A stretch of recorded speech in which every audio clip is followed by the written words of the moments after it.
gbọ́ mi náà tí mi bá ní kú lé ńkọ́. Wọ́n mọ̀ yìí ó tún ti ń jẹ nǹkan tó máa ń jẹ yìí. Mo ní kò yé jẹ kiri ìbọn kí ló ṣe ẹ ná kí ló ṣe é tó kì í gbọ́rọ̀ ná. Mo ní mi ò fẹ́ kó máa jẹ nǹkan tó ń jẹ ìmọ̀ kí ló ń jẹ lẹ́nu báyìí. Ṣé rí ọmọ ṣé ló mọ ìgbà mẹ́rin mo máa sọ fún ẹ wípé kò yé jẹ chewing gum all the time. Wo nígbà tó bá fi máa pé 50 tí ẹyin bíi 14 bá fi máa kúrò lẹ́nu ẹ wàá mọ̀ wípé kéèyàn máa jẹ chewing gum ó dangerous. Number 1 amúkí ẹyin ẹ̀ dìkẹ́. Number 2 gbogbo ẹ̀kẹ́ a máa fẹ̀.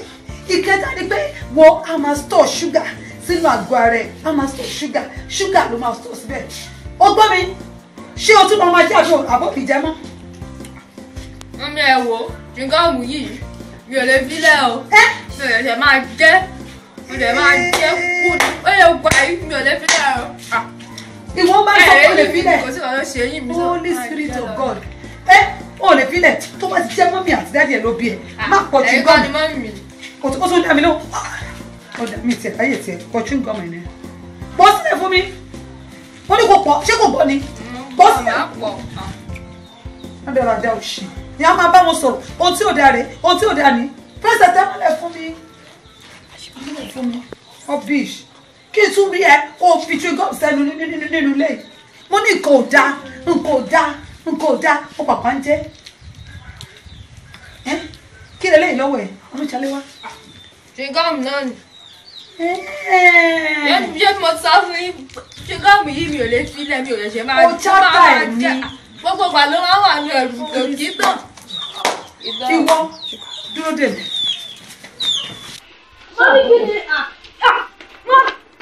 Ó dàbí òní fún inú ilé yìí kò lè jọ gba ẹ̀mí àti ẹ. Mo ní kò ní jọ gba ẹ̀mí àti ẹ.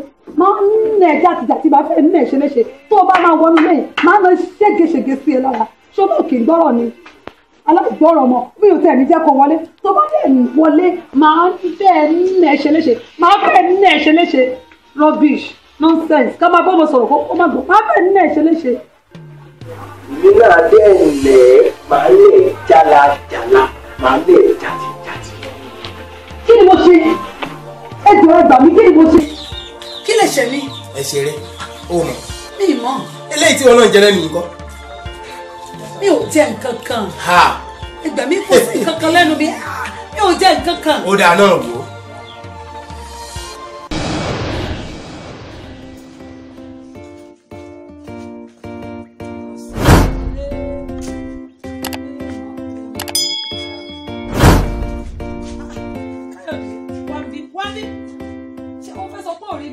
O lè kíyàn ṣé èmi o ti kíbi tán náà nìyẹn àlọ́ bàjẹ́ o kẹ́kọ̀ọ́ lé kọ́ ẹlẹ́kọ̀ọ́ ilé bàbá dẹ̀ sọ ní sìn báyìí mọ́mí ẹ a máa búyàn ní church a máa búyàn December 25 last year mi ò lè gbàgbé wọ́n bú mi wọ́n gbogbo ọ̀rọ̀ náà sọ tán náà akẹ́kọ̀ọ́ ilé bàbá dẹ̀ sọ̀rọ̀ ní ìsìn báyìí mọ́mí ẹ a máa búyàn ní church a máa búyàn December 25 last year mi ò lè gbàgbé wọ́n bú mi wọ́n gbogbo ọ̀rọ̀ náà sọ tán náà akẹ́kọ̀ọ́ ilé tààrà ẹ̀ là ń sọ wá má sọ ń lé o. má sọ fún mi torí fún mi ẹ̀rọ gbẹ́kọ̀ọ́ ilé tó bá rí mi lọ́la tó bá kí mi mà. oníkàlùkù ló máa jèrè iṣẹ́ ọwọ́ ẹ̀ yóò ṣe mí dé. mo yín lọ́gọ́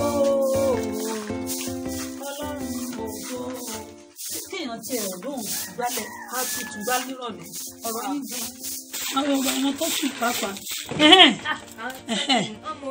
wo sórí ọ̀rọ̀ ìyá ló ń pe ṣọ́ọ̀ṣì wa yẹn ni mo fẹ́ tútù sọ fún ẹ ni mo fẹ́ sọ fún ẹ sórí woman yẹn ó ṣẹ̀ mí last year 25th of December ṣé ẹ̀ṣẹ̀ wà nù kéèyàn fẹ́ wọnú ṣọ́ọ̀ṣì kó o dẹ̀ tẹ èèyàn mọ́lẹ̀ kó o dẹ̀ bẹ́ àwọn obìnrin yìí máa sọ̀rọ̀ burúkú sí mi o àwọn tá a jọ ń gbé ilé Olúwa ọ̀rọ̀ burúkú ló sọ mo yóò dẹ̀ lè gbàgbé bó ṣe bú mi lọ́jọ́ yẹn kí ló wá fa ojú tó ń mọ́ tó ṣáà ń gbójú káàkiri.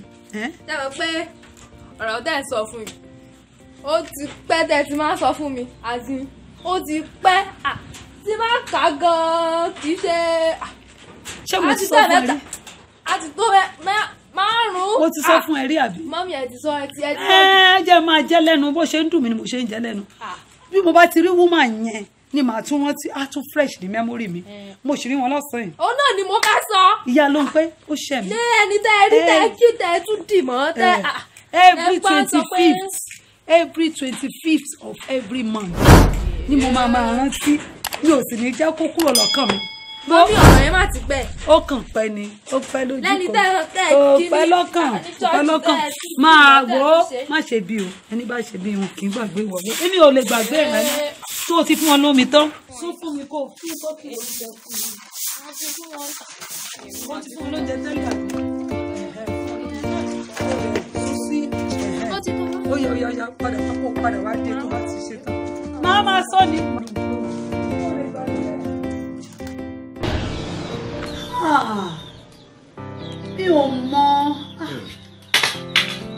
Mi ò mọ̀ kó tó bẹ́ẹ̀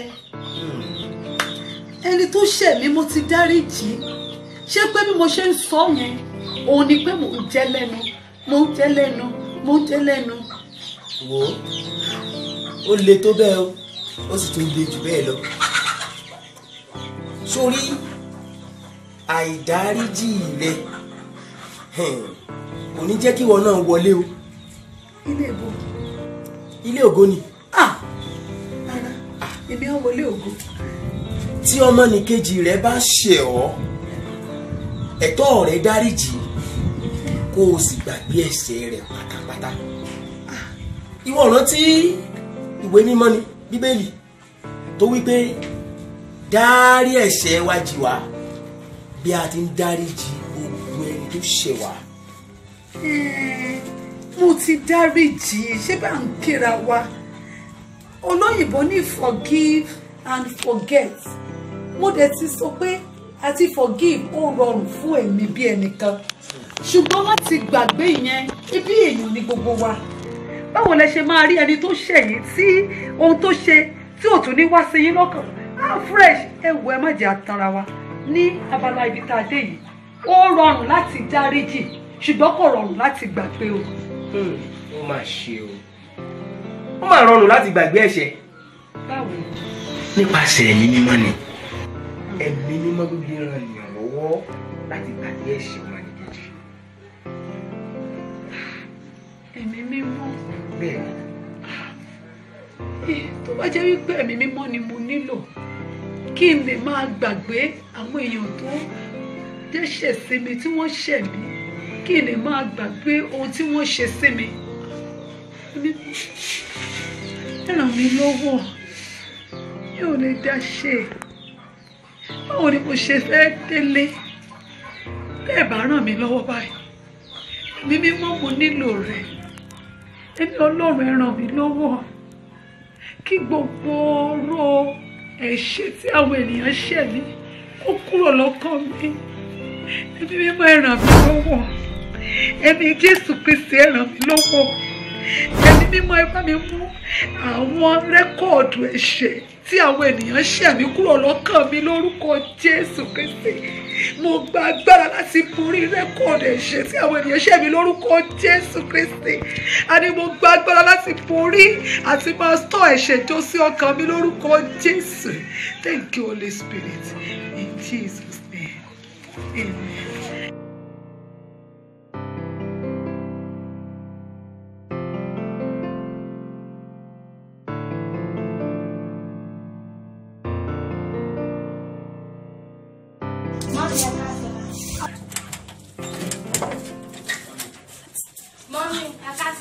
Títí kásán báwo ni ṣé kò sí kí ló ṣẹlẹ̀. kò sí máa mo fẹ́ bẹ́ ẹ̀ṣẹ̀ tí mo ṣe ní ọjọ́ tọ̀lé.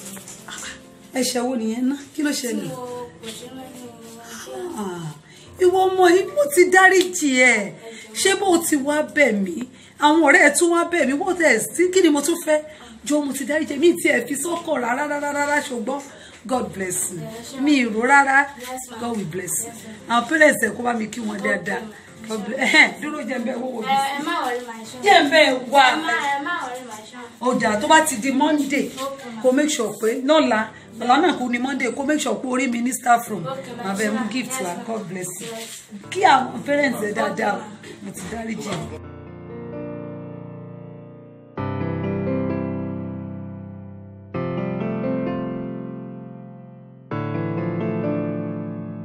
Jésù mo máa dúpẹ́ lọ́wọ́ ẹ o ẹ̀mí mímọ́ ò ṣe o ká ní Jésù fi ìran ọjọ́ yẹn hàn mí n bá sì wà nínú ìdè kí n máa fi ọ̀rọ̀ sọ́kàn kí n sì máa tẹnu mọ́ orin mi nígbà yẹn ni ìgbọ̀nsẹ̀ kékeré létí àwo gbẹ̀gìrì bó bá tán lójú kó lè tán lọ́kàn mo wá joyè atẹnumọ́rọ̀ gbà mo lè dáríjì tọkàntọkàn ṣùgbọ́n Jésù ò ṣe àṣẹ mi náà ń jẹ́ ọ̀rọ̀ lẹ́nu ni ká ní kì í ṣe Jésù wà ń kọ́ n bá sì dẹni ìlésóde ní ìjọba ọ̀run áńgẹ́lì tí mo rí lójú ran yẹn ó lóun ó nà mí jàtìjàtì Jésù ò ṣe o mo ráàánú gbà ni o mo dúpẹ́ o mo ráàánú gbà nísìnyí forgive and forget ó ti wá rọrùn fún mi láti ṣe ohun tí n ò lè ṣe tẹ́lẹ̀tẹ́lẹ̀ ìwọ náà lè forgive kó tún forget yẹn ni pé o lè dáríjì ni kó tún gbàgbé ẹ̀ṣẹ̀ yẹn pátápátá yóò rọ̀ ẹ́ lọ́rùn lórúkọ Jésù. ìwọ náà ń kọ́ ṣé ó ṣì ń jẹ́ ọ̀rọ̀ tó ti pẹ́ lẹ́nu agbára ẹ̀mí mímọ́ tó ràn mí lọ́wọ́ ó lè ran ìwọ náà lọ́wọ́ béèrè fún ẹ̀mí mímọ́ kí ọ̀rọ̀ tó ti pẹ́ má tún wá àlejò nínú ọkàn rẹ mọ́ àlàáfíà ní fún ìwọ náà borí ogun àtẹnumọ́rọ̀ bí ẹni tó lè jẹun lórúkọ Jésù Kristi.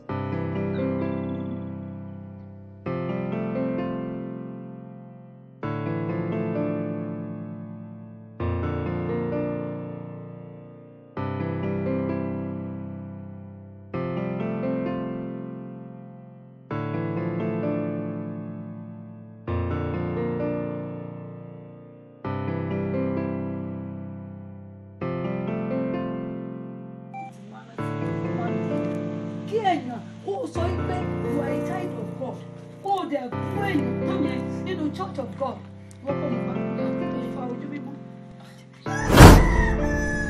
So, Mami!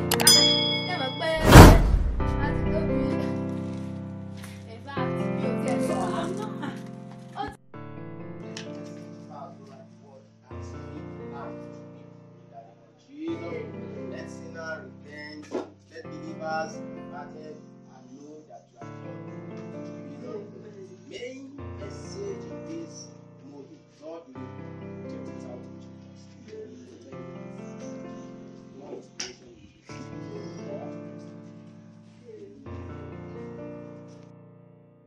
mi ò balẹ̀ dáadáa náà ni. Yes ma, yes ma.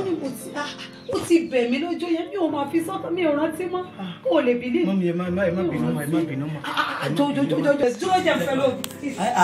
Mọ́mí ẹ má wọrí ma. Ẹ má wọrí ẹ jẹ́ ti ṣe ti dáa jù. Ọjà make sure kó rí mi ní staff lọ́jọ́ mọ́lẹ̀. Ó dà ma. Màá wá sí bí aago mọ́kànlá kọ́ wa. Ṣé bá jáde break?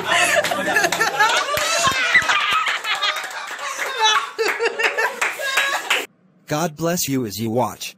Contact Adram with these numbers: 08032509598 and 08067809402. Thanks for watching. Kindly subscribe on our YouTube channel. God bless you.